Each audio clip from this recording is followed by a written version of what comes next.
Assalamualaikum warahmatullahi wabarakatuh. Kita lanjutkan pertemuan hari ini untuk mata kuliah Manajemen Sains dengan bab tentang program linear menggunakan metode grafik. Jadi program linear disingkat PL ini merupakan metode matematik dalam mengalokasikan sumber daya yang terbatas untuk mencapai satu tujuan, seperti memaksimumkan keuntungan atau meminimumkan biaya. Nah, program linear ini berarti memilih serangkaian tindakan atau perencanaan untuk memecahkan masalah dalam membantu manajer mengambil keputusan. Contoh berkaitan dengan masalah produksi, biaya pemasaran, distribusi, dan periklanan. Pimpinan perusahaan harus mampu memanfaatkan sumber yang ada untuk menetapkan jenis dan jumlah barang yang harus diproduksi sehingga diperoleh keuntungan maksimal dengan menggunakan biaya seminimal mungkin. Nah, program linear ini merupakan salah satu teknik analisis kuantitatif yang memakai model matematika atau model simbolik. Artinya, setiap penyelesaian masalah harus didahului dengan perumusan masalah ke dalam simbol-simbol matematika. Nah, dalam program linear, pada umumnya masalah berasal dari dunia nyata, kemudian dibentuk menjadi model simbolik yang merupakan dunia abstrak yang dibuat mendekati kenyataan. Nah, misalnya aplikasi program linear ini adalah masalah produk mix atau kombinasi produksi, yaitu menentukan berapa jumlah dan jenis produk yang harus dibuat agar diperoleh keuntungan maksimum atau biaya minimum dengan memperhatikan sumber daya yang dimiliki. Yang kedua, masalah perencanaan investasi, yaitu berapa banyak dana yang akan ditanamkan dalam setiap alternatif investasi agar memaksimumkan return on investment atau net present value dengan tetap memperhatikan kemampuan dana yang tersedia dan ketentuan setiap alternatif investasi. Yang ketiga adalah masalah perencanaan produksi dan persediaan, yaitu menentukan berapa banyak produk yang akan diproduksi setiap periode agar meminimumkan biaya persediaan, sewa, lembur, dan biaya subkontrak. Lalu yang keempat adalah masalah perencanaan advertensi atau promosi, yaitu berapa banyak dana yang akan dikeluarkan untuk kegiatan promosi agar diperoleh efektivitas penggunaan media promosi. Yang kelima adalah masalah diet, yaitu berapa banyak setiap sumber makanan digunakan untuk membuat produk makanan baru. Lalu masalah pencampuran, yaitu berapa banyak jumlah setiap bahan yang akan digunakan untuk membuat bahan baru. Dan yang terakhir adalah masalah distribusi atau transportasi, yaitu jumlah produk yang akan dialokasikan ke setiap lokasi pemasaran. Kemudian di dalam program linear ada beberapa asumsi. Yang pertama adalah linearitas, di mana fungsi tujuan atau objective function dan kendala atau constraint equation dapat dibuat satu set fungsi linear. Yang kedua adalah divisibility, yaitu nilai variabel keputusan dapat berbentuk pecahan atau bilangan bulat integer. Dan non-negativity, di mana nilai variabel keputusan tidak boleh negatif atau sama dengan 0. Dan asumsi berikutnya adalah certainty, di mana semua keterbatasan maupun koefisien variabel setiap kendala dan fungsi tujuan dapat ditentukan secara pasti. Ya, adapun beberapa langkahnya. Yang pertama adalah menentukan jenis permasalahan program linear. Jika permasalahan membicarakan keuntungan profit, maka jenis permasalahan program linear adalah memaksimalisasi atau memaksimumkan. Jika permasalahan membicarakan terkait dengan biaya atau cost, maka jenis permasalahannya adalah meminimalisasi atau meminimalkan biaya. Jika ada informasi tentang selisih antara hasil penjualan sales dan biaya dengan pokok pembicaraan profit, maka jenis permasalahannya adalah memaksimalisasi.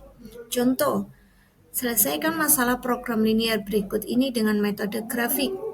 Maksimumkan Z sama dengan 5x1 plus 4x2 dengan kendala-kendalanya, yaitu 6x1 plus 4x2, kurang dari sama dengan 24, X1 plus 2X2 kurang dari sama dengan 6, kemudian di mana min X1 plus X2 kurang dari sama dengan 1, X2 kurang dari sama dengan 2, X1, X2 ini harus lebih besar sama dengan 0. Di sini ada yang diminta harus memaksimalkan berarti terkait profit.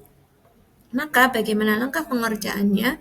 Yang pertama, kalian harus mendefinisikan peubah atau variabel keputusan, decision variabelnya, yaitu pernyataan dalam permasalahan yang hendak dicari penyelesaiannya. Jadi beberapa hal yang harus diperhatikan di sini adalah yang pertama, banyaknya koefisien peubah atau variabel keputusan membantu dalam mengidentifikasikan peubah-peubah keputusan.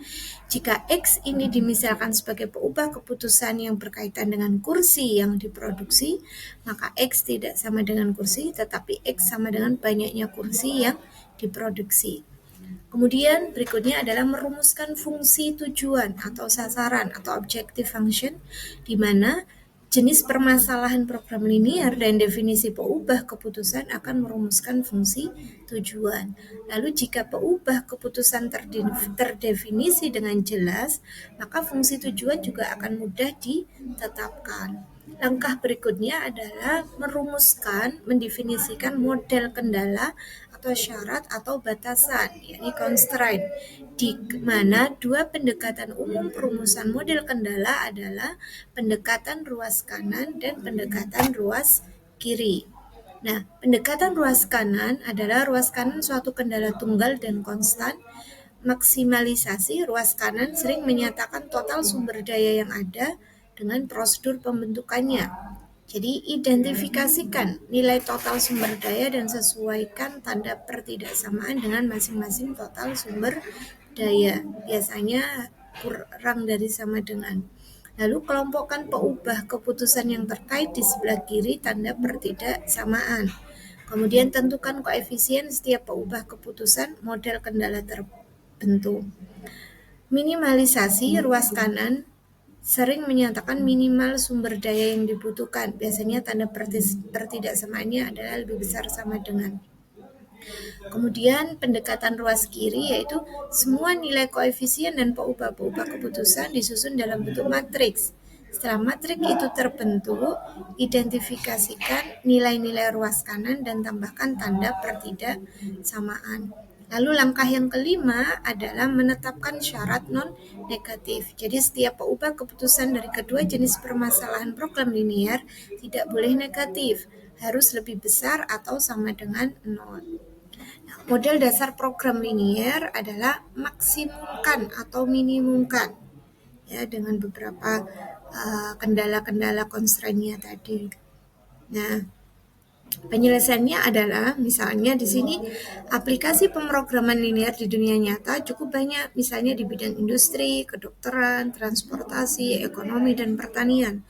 Masalah pemrograman linear dapat diselesaikan dengan berbagai cara atau algoritma seperti metode grafik, metode simplex, grafis simplex method, dan algoritma Karmakar. Algoritma yang akan dibahas di sini adalah metode grafik dan metode simplex. Masalah program linear dua variabel untuk n sama dengan 2 diselesaikan dengan metode grafik, sedangkan untuk n lebih besar sama dengan 2 diselesaikan dengan metode simplex. Nah, apa itu metode grafik? Dalam masalah program linear dengan dua variabel dapat diselesaikan dengan metode grafik. Meskipun dalam praktek masalah program linear jarang yang hanya memuat dua variabel atau dua peubah, tetapi metode grafik ini akan mempermudah orang dalam memahami definisi-definisi atau pengertian-pengertian yang timbul dalam program linear. Komponen dasarnya adalah variabel keputusan yang kita cari untuk bisa ditentukan. Objektif atau tujuan yaitu ingin mengoptimalkan atau memaksimalkan atau meminimalkan. Kemudian constraint yaitu solusi yang harus dicapai. Nah, program linear ini dengan metode grafik tujuannya adalah mendapatkan solusi grafis dari pemrograman linear dua variabel. Metode grafik hanya dapat digunakan untuk menyelesaikan masalah pemrograman linear dua variabel yaitu X dan Y. 3 variabel juga bisa, tetapi sangat menyulitkan dalam penyelesaiannya. Kenapa? Karena menggunakan 3 sumbu dalam penggambaran koordinatnya X, Y, Z. Nah, di sini ada contoh soal yang bisa teman-teman pahami nanti. Eh, Misalnya di sini ada sebuah industri pabrik yang memproduksi keramik ya lantai berupa jumlah mangkok dan cangkir dalam bentuk bahan dasarnya keramik untuk mangkok dan cangkir. Nah, pertanyaannya adalah berapa jumlah mangkok dan cangkir yang harus diproduksi oleh industri atau pabrik tersebut agar diperoleh keuntungan yang besar. Tadi di catatan didefinisikan di slide yang atas bahwa ketika kita membahas terkait keuntungan, maka pasti tujuannya biasanya adalah memaksimumkan, memaksimalkan atau memaksimasi. Nah, kebutuhan sumber daya dan keuntungan per unitnya diketahui adalah untuk mangkok kebutuhan tenaga kerjanya 1 hari butuh 1 orang, cangkir 1 hari butuh 2 unit, tanah liat untuk mangkok butuh 4, cangkir untuk 3 unit. Maka profitnya baru bisa diperoleh untuk mangkok profitnya 4, cangkir 5. Dengan total di sini adalah 40, 120. Nah, inilah yang disebut constraint atau fungsi kendala-kendala. Nah, maka dari persoalan tadi kita modelkan dalam bentuk model matematik di mana ketersediaan sumber daya adalah tadi ada 40 jam untuk mangkok, untuk tenaga kerja dan tanah liatnya adalah 120 pon tanah liat. Untuk jam tenaga kerjanya adalah 40 jam. Maka variabel keputusan X di sini diasumsikan mangkok ini adalah X1, cangkir ini adalah X2.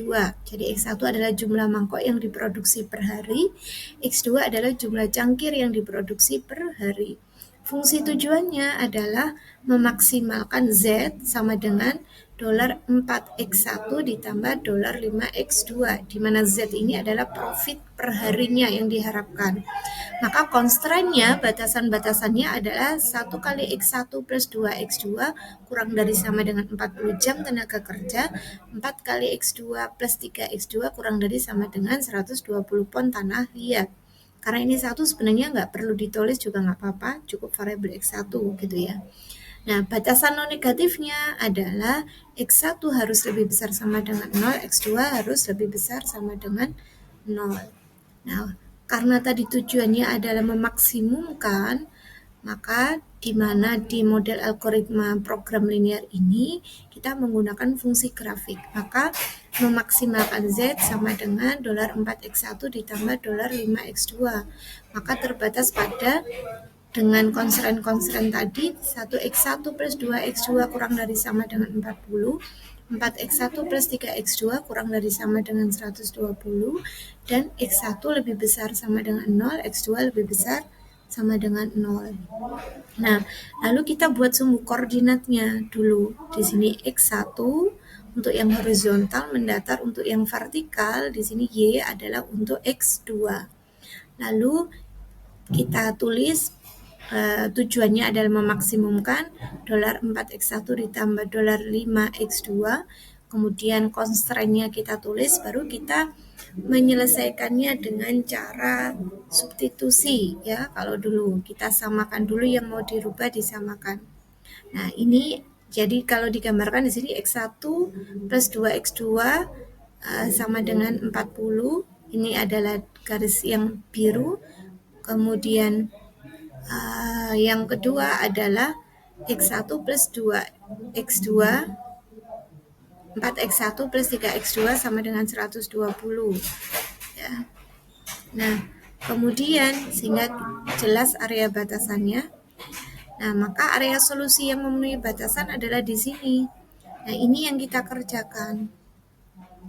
Dengan cara apa?